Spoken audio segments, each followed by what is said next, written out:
So hello everyone, this is Nikita Khanwilkar and welcome back to book intro. Guys, आज हम बात करने वाले हैं दुर्जय दत्ता की latest book a touch of eternity के बारे में, जो इस टाइप की दिखती है। ये उसका पोस्टर है और ये नाम है अ टच ऑफ एटर्निटी। ये जो बुक है ये इस साल की पहली बुक है, यानी कि जनवरी मंथ में रिलीज़ हुई है। इंडिया के दुर्जय दत्ता इंडिया के टॉप राइटर्स में से एक है। सो ऑब्वियसली सबसे पहले मैं कह दूं कि ये स्पॉइलर फ्री वीडियो होने वाला है। सो आप इसे पूरा देख सकते हैं, आपको टेंशन लेने की ज़रूरत नहीं है कि कुछ मैं कह दूँगी, ऐसा कुछ नहीं होने वाला है। तो शुरू करते हैं। तो अगर मैं बुक की बात करूँ तो बुक को लेकर लोगों में मिक्स ओपिनियन है कि कुछ लोग कह रहे हैं कि बहुत ही कमाल बुक है, कुछ लोग कह रहे हैं कि बहुत ही बेकार बुक है। तो ऐसा क्यों हुआ, और इस चीज़ को लेकर लोगों में बहुत कन्फ्यूज़न है कि बुक अच्छी भी है या बुरी है। और अभी भी लोग बहुत ज़्यादा रिएक्शन रिव्यूज़ नहीं आए हैं अमेज़ॉन के ऊपर भी। तो अगर हम बात करें कि इतना कन्फ्यूज़न क्यों खड़ा हुआ, तो उसके लिए 3-4 वजह है। फर्स्ट है दुर्जय दत्ता खुद, दूसरा इसका पोस्टर, तीसरा इसका नाम, और चौथी है उन्होंने जो क्वाट्स रखे थे उनके चैनल के ऊपर, इंस्टाग्राम के ऊपर, वो 4 चीज़ें। अब उनकी बात की जाए दुर्जय दत्ता की कि क्यों वो, तो बिकॉज वो एक लव स्टोरी के ऑथर है। उन्होंने इसके पहले भी 17 बुक लिखी है जो लव स्टोरी के ऊपर थी। दूसरी बात की जाए इसका पोस्टर, तो आप देख सकते हो पोस्टर में बटरफ्लाइज है, फ्लावर्स है, तो मतलब ये सारी चीज़ें जो है ये ऐसा लगता है कि मतलब रोमांटिक टाइप तो ये एक चीज़ थी। फिर इसका title a touch of eternity, और चौथी चीज़ उन्होंने जब लिखा था इस बुक के बारे में कि ये बुक लॉन्च होने वाली है, तो उन्होंने लिखा था सोलमेट्स। तो इन सभी चीज़ों को अगर मिला दे तो एक ही दिमाग में खा जाता है कि ये एक लव स्टोरी है। और ऐसे ही सोच के हम लोग ये बुक खरीदेंगे कि कुछ अच्छी लव स्टोरी होगी, चलो देख लेते हैं कौन सी लव स्टोरी है, क्या है, कैरेक्टर्स एंड ऑल। तो जिन लोगों ने ऐसे बुक ली कि यार लव स्टोरी है, चलो पढ़ते हैं या फिर किसी को गिफ्ट करते हैं, तो उन लोगों को बहुत बुरा लगा। उन लोगों को लगा कि यार पैसे वेस्ट हो गए, बेकार था, क्योंकि उन लोगों ने सोचा था कि यहाँ पर लव स्टोरी की 2 कैरेक्टर के बारे में कहानी होगी कि कैसे पूरी कहानी जैसे नॉर्मली सभी बुक्स थी उनकी पहली। तो ये एक चीज़ थी। और दूसरे लोग जो लोग बहुत ज़्यादा खुश हो गए, वो ऐसे लोग थे जिन्होंने सोचा नहीं था कि पता नहीं चलो लव स्टोरी होगी देख लेते हैं, लेकिन दुर्जय दत्ता है तो देख लेते हैं, पढ़ते हैं क्या है, क्योंकि because he is good with writing. तो अगर आपको अच्छा ऐसे कोई बुक पढ़नी जिसमें राइटर की राइटिंग बहुत अच्छी हो, तो आप उनको चूज़ कर सकते हो ऑब्वियसली।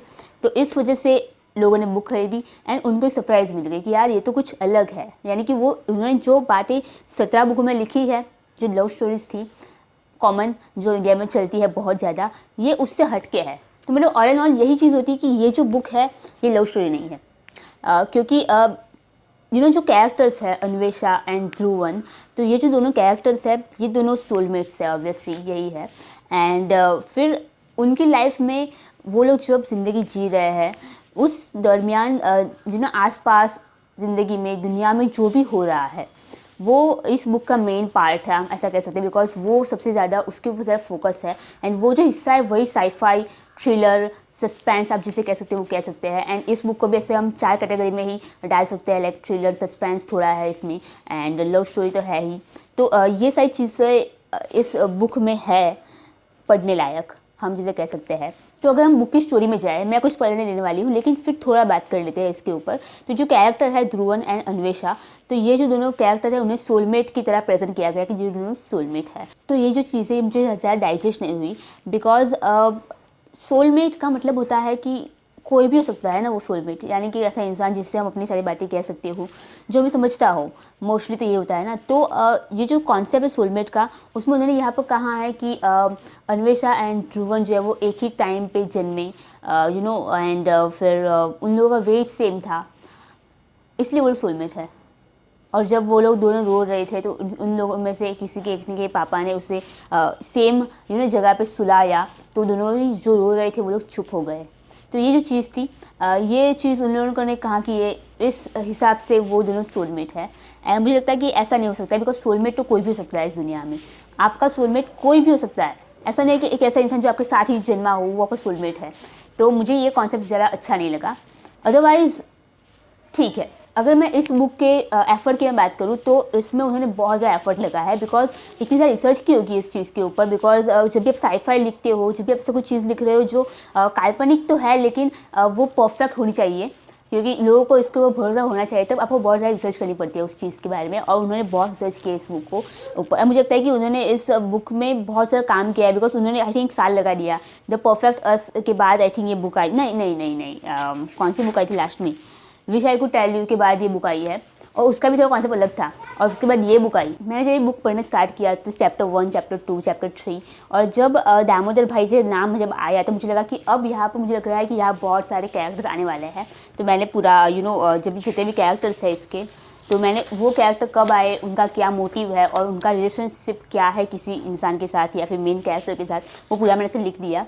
तो यही टिप रहेगी कि आप लोग भी लिख जाना अगर आप पहली बार इस बुक को पढ़ने वाले हो तो, बिकॉज कैरेक्टर बहुत सारे हैं।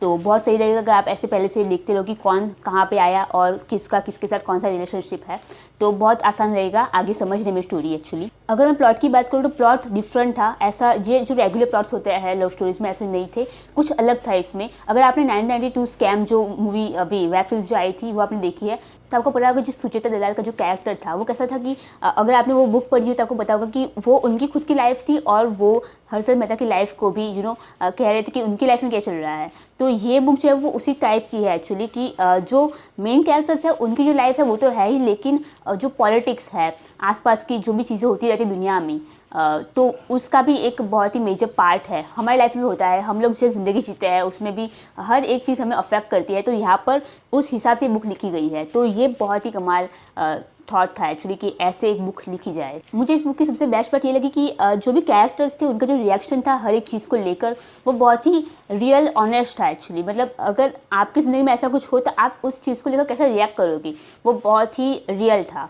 बिल्कुल वैसा नहीं था कि कुछ अलग है या फिर ऐसे कौन रिएक्ट करता है, एकदम ही ऑनेस्ट रिएक्शन। वो बहुत कमाल चीज़ थी। ऐसा लगा जैसे कि ये सभी चीज़ें हमारे सामने हो रही है एंड अगर ऐसा होगा तो कोई ऐसे ही बोलेगा यार।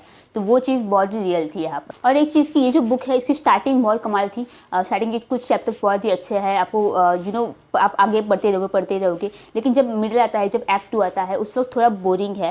बिकॉज ऐसा लगा जैसे कि हमें इन्फॉर्मेशन की ज़रूरत नहीं है। ऐसे बहुत सारे लोगों ने किया होगा कि कुछ चैप्टर ऐसे ही ऊपर से देख लिए होंगे, क्योंकि कहीं ना कहीं इन्फॉर्मेशन बहुत ज़्यादा थी किसी चीज़ के बारे में और जिस चीज़ के बारे में हमें इन्फॉर्मेशन चाहिए थी वो बहुत कम थी। लेकिन एक्ट 3 जो है वो बहुत ही कमाल था, बहुत ही अच्छे से गया। और ये जो बुक है इसमें आपको टाइम लगेगा, ऐसा नहीं है कि आप जल्दी जल्दी पढ़ लोगे, तो ये थोड़ा टाइम लेने वाली बुक है। तो मतलब ऑल इन ऑल ये बुक बहुत ही कमाल है, आपको इसे एक बार पढ़ना चाहिए। और मैं ऐसा इसलिए कह रही हूँ क्योंकि यहाँ पर कुछ नया ट्राई किया गया है, कुछ अलग है इस बुक में।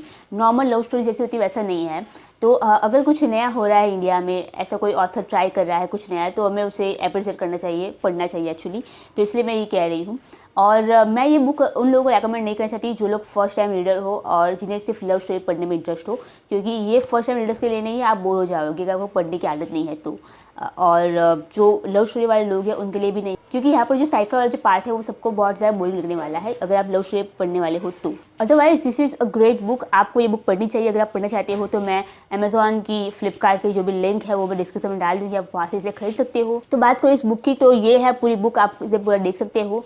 एंड इसकी टोटल पेजेस जो है वो है 278 पेजेस एंड बहुत ही कमाल बुक है, एक बार ज़रूर पढ़ लेना एक्चुअली। लेकिन एज अ रीडर अगर आप कुछ नया पढ़ना चाहते हो तो आप ये बुक ज़रूर पढ़ना, क्योंकि ये जो दूजे दत्ता है उन्होंने ये पहली बार कुछ नया ट्राई किया है, मतलब साइफाई चीज़ को ट्राई करना एंड बहुत ही कमाल ट्राई किया है। तो ये अच्छा है एक्चुअली, ये कुछ नया है। एक चीज़ सिर्फ लोग जो कंफ्यूज कर गए वो यही थी कि लोगों को लगा कि लव स्टोरी है एंड ये निकली साइफाई टाइप की बुक।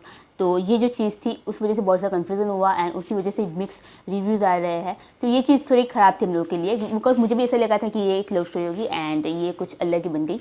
तो जो भी था सरप्राइज़ था एक्चुअली एंड बहुत ही मज़ा आया पढ़ने में। तो गाइज़ अगर आपको ये वीडियो अच्छा लगा है, आपको ये रिव्यू नहीं था, ये सिर्फ एक इन्फॉर्मेशन थी इस बुक को लेकर कि अगर आपको ये बुक खरीदनी है तो आप कैसे खरीदो, आपको खरीदनी चाहिए नहीं। बिकॉज मुझे कोई भी आपको स्पॉइलर नहीं देना था इस बुक को लेकर। तो आप पढ़ना चाहे तो पढ़ सकते हो और अच्छी बुक है एक्चुअली, पढ़ने लायक है, बहुत मज़ा आएगा पढ़ने में।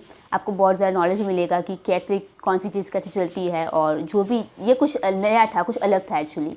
तो सही रहेगा ये बुक अगर आप पढ़ो तो इसकी जो लिंक है फ्लिपकार्ट की और अमेज़ॉन की वो डिस्क्रिप्शन में आपको मिल जाएगी, आप वहाँ से इसे खरीद सकते हो। और अगर आपको ये अच्छा लगा है ये वीडियो तो प्लीज़ लाइक शेयर सब्सक्राइब कर दें इस चैनल को। Thank you for watching.